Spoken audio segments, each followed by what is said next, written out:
So this form we have here is a simple form. We have only one group with two controls inside this group. In a large complex application, you might have a form with multiple subgroups. So let me show you how to implement that.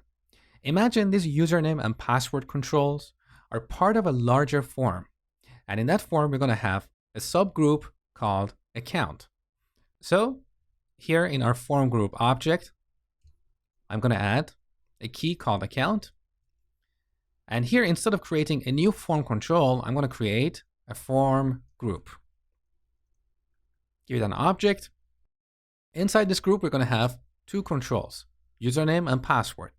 So I'm going to move these two controls right here. Okay. Now, when you have subgroups and you want to access a control using the get method, you need to pass the full path to that control. So here we should change this to account.username. Okay. Now let's go back to our template. So here's our form. This is our username field.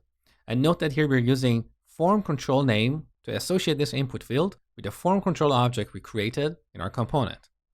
Now, if you go back to the browser, we're going to get an error. Let's have a look. So this is the error. Cannot find control with name username. Because username is no longer a root control. Now it's part of a group called account. So in Angular, just we have this directive called form control name. We have another directive called form group name. So let me collapse this form group here. So we have two form groups, username and password. I'm going to add a new div and move these two form groups inside that div. So here is a div. I'm going to wrap these two form groups with this div. Okay, like this. Now on this div, we apply a directive called form group name. And here we set the name of our group, which is account. Now let me expand this. So with this change, when Angular sees this directive here, form control name, it's going to look up the username control under the account group. So if you go back to the browser, look, the error is gone.